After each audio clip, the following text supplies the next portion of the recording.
This just into our newsroom. A plane has crashed into the World Trade Center. I remember shaking, just my legs just really just shaking. You know, it was tough for me because it was a relatively new job for my mom. And I knew she worked in the World Trade Center, but I didn't know which building, I didn't know what floor. It is horrific. A second plane the size of a passenger jet flying into the second tower of the World Trade Center. I remember thinking to myself, you know, maybe she was just on like the fourth floor and just walked out, you know. Oh my God, the building fell! Oh my God, the building just fell! The entire World Trade Center on the South building just fell. My dad got home finally, and, you know, he said that she worked in the first building on the 104th floor. And so that was just, you know. Is that the second building of the World Trade Center going down? Yes, that is the second. That is the second tower. That is the second tower. Down.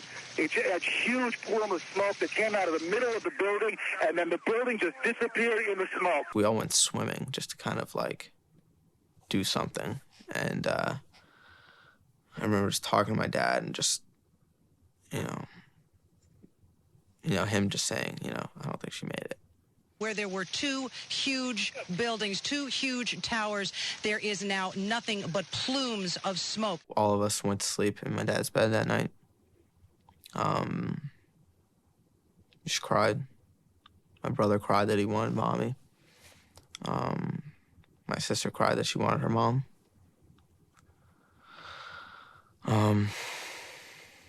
Just sucked. I mean, the whole thing was, you know, worst day of my life.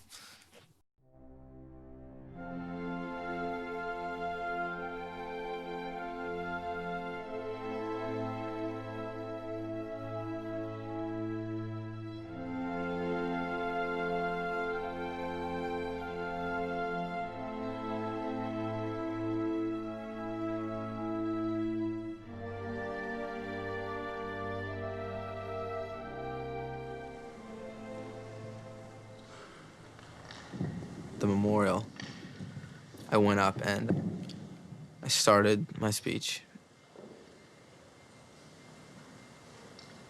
My mom was remarkable. About, I don't know, maybe about like a couple seconds into it, the first time I said mother in the speech, at that exact instant, the bird landed on my head. She was a great daughter, a fantastic sister, a wonderful wife, and most importantly, she was an amazing mother. I reach up to figure out what, you know, what's on my head, you know, and it lets me pick it up. I could swear to God there was some sort of recognition, you know. I was just holding this baby sparrow in my hand, and it looked at me, and it flew away.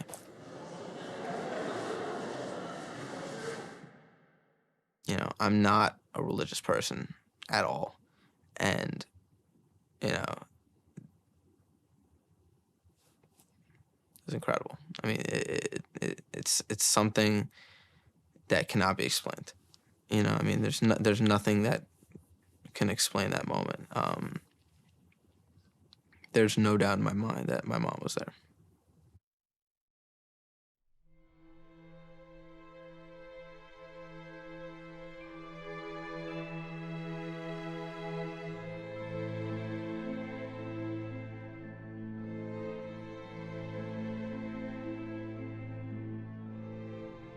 I think I'm angry at a lot of people.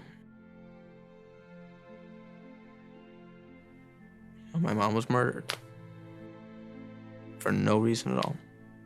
My mom was murdered because she went to work.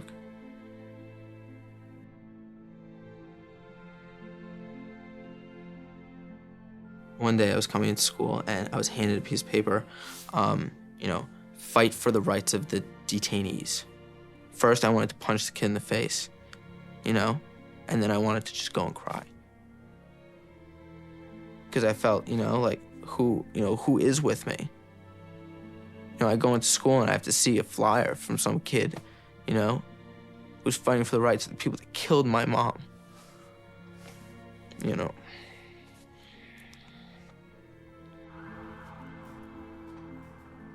You know, I'm just angry at a lot of people.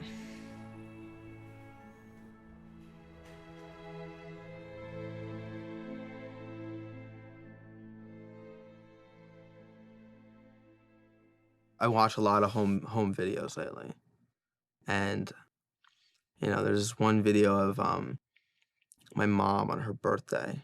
Making a wish? Go ahead. No, Sydney. No, Sydney, it's Mommy's. It almost like wasn't even a birthday for her. She got these special candles, you know, the ones that keep lighting. My sister and I just thought it was like, we thought it was like the funniest thing in the world. I didn't even know that. You know, she says, oh, it's better this way because now you get to make more wishes. You know, that way you get a lot of wishes. Right? Let's make another wish. So she turns to me and she goes, make a wish. And so I made some wish, and she goes, you know, what is it? What would you wish? Tell me. Quick, tell the camera, quick. And I was like, no, I can't tell you, like, you know, it's gonna ruin it. She goes, no, just like, don't worry, just whisper it to me. I have a great time at camp. My wish. That's your wish? Okay. You know what my wish is? That Nicholas has a great time at camp. I wish that I hope you had a good time at camp. That's all she wanted. And now it's very different. It's nothing now. You know, it's a lonely house. It's a cold house. My dad started dating someone. They got married in, I think it was April. And now my mom is rarely brought up, especially in front of, you know, my dad's wife, Bobby, who was one of my mom's good friends. So, yeah, it was just lonely. It was just very lonely. My most vivid dream, the first dream, was, went to like a dinner, or maybe, I don't know, maybe it was some sort of like kind of memorial dinner for my mom. And all of a sudden she just shows up. And she doesn't say anything. And all that happens is I just go up to her and I just hug her. Like really, really, really tight for a long time. Just hug her. It was just so nice. You know, just to hug her, just to grab her. You know?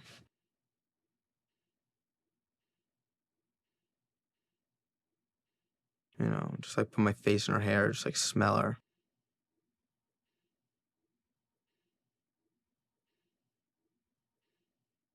You know?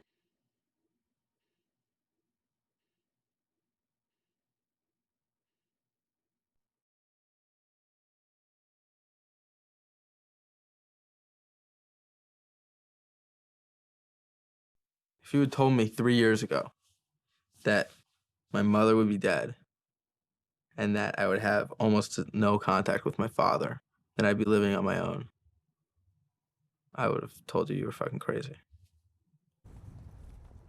He has neglected his duty as a father to allow his children to heal the way they need to, over the way he needs to heal.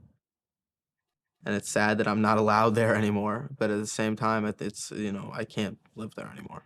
I can't be there anymore. I was thrown out of the house, and so I did what is necessary for me to live. But in general, I don't want to ever touch that money. That money exists because my mom was, you know, murdered in a terrorist attack, you know? So every time I use that money, it's kind of like, shit, like, you know what I mean? It feels like dirty money to me. Bloody money. It's bloody money.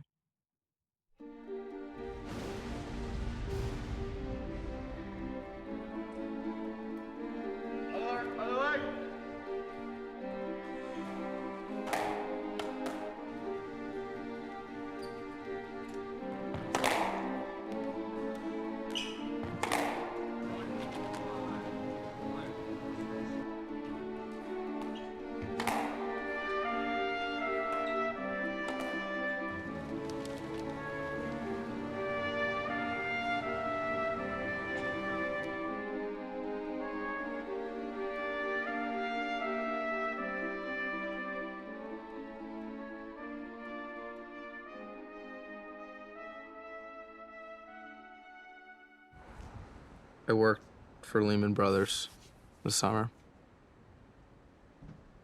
I don't know if that's what my mother would have wanted. Me, working on Wall Street.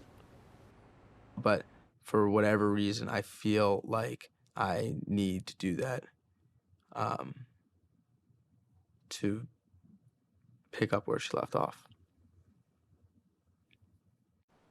My mother started at Lehman after college. It was her first job out of college. And about, probably 20 some odd people came up to me and said, are you Nick Charles? Yeah.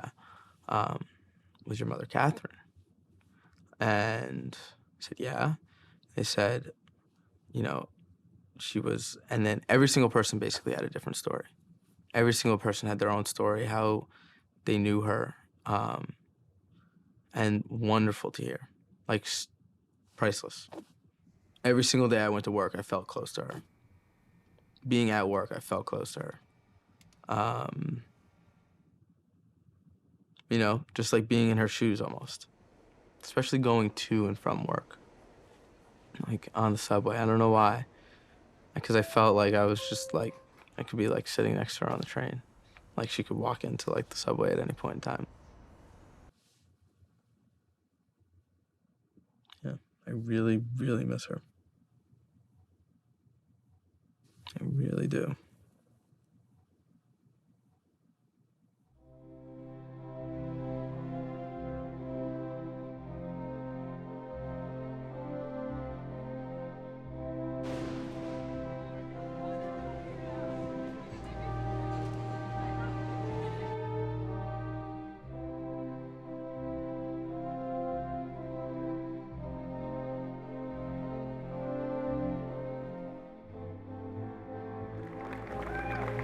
Nicholas Charles, BA in Economics.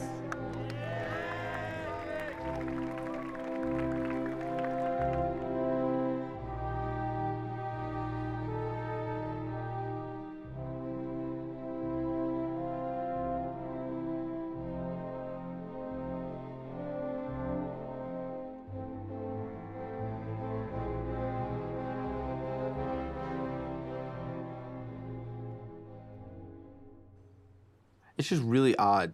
My whole life I've thought I'm gonna work on Wall Street, like my mother did it, and she loved it, and then kind of realizing maybe I'm not my mother. Just like admitting that to yourself. It's odd, and it's also just like upsetting. 6 years has gone by, and fact of the matter is that I do remember less of my mother. Can you kiss Mommy's ear while I'm taking off? Most of the time I think about it and like I'm happy that I'm thinking about it because I just like loved her. I just loved her. So when I think about her, it's just comforting at this point.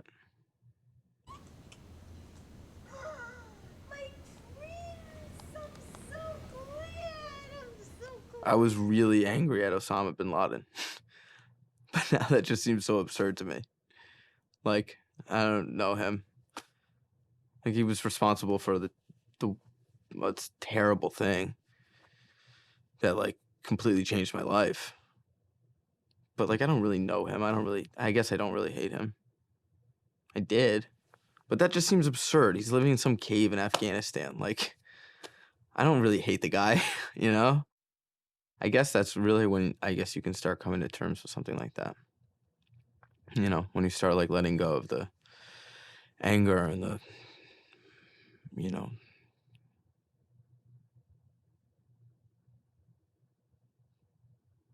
terror kind of, I guess, of that day.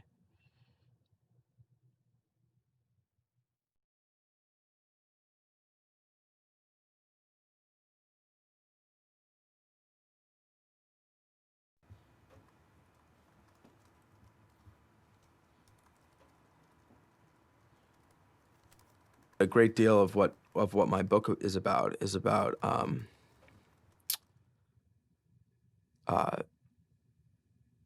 search for my mother and the search for my real mother. And what does this one say? I only knew my mother at home. Nicholas! That's how I knew my mother for the first 15 years of my life. I love you, Mommy. They said no. And at home, she was our family. You know, she was the glue in our family, and she was kind and That's quite funny. giving and funny and, you know, everything that she was great. Oh, you're doing to me what I do to you, Nick? I went to work on Wall Street because, you know, I wanted to be more like my mother and follow in her footsteps. And I think that for me, recognizing that it's not what I want to do with my life was important. And I think that allowing myself to accept that my mother would have been proud of me no matter what I do is important.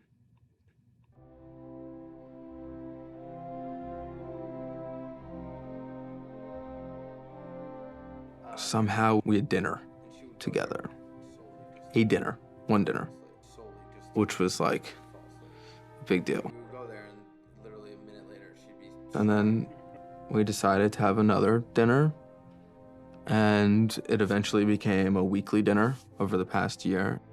Now I have a father again. I said, these are the things that I think you did wrong. You didn't let your kids heal. You shouldn't have gotten married as early as you did. And I think he finally was able to let go of some of his pride and say, you're right. You're right. I'm sorry.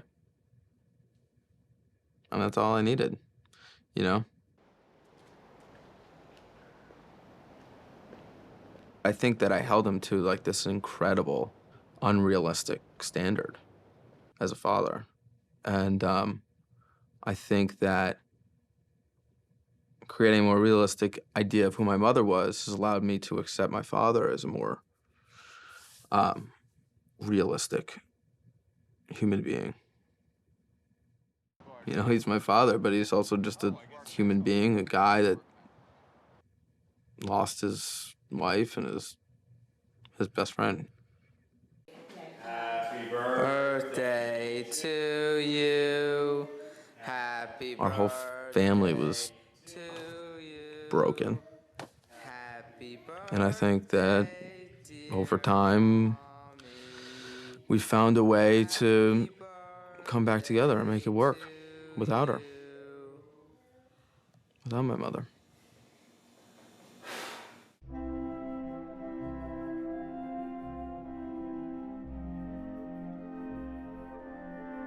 Everyone heals in a completely different way.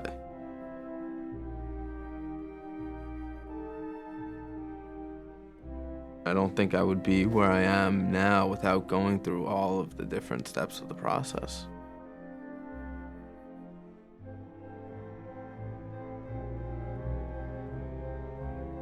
If you accept that process, I think you end up in a much better spot, land on your feet.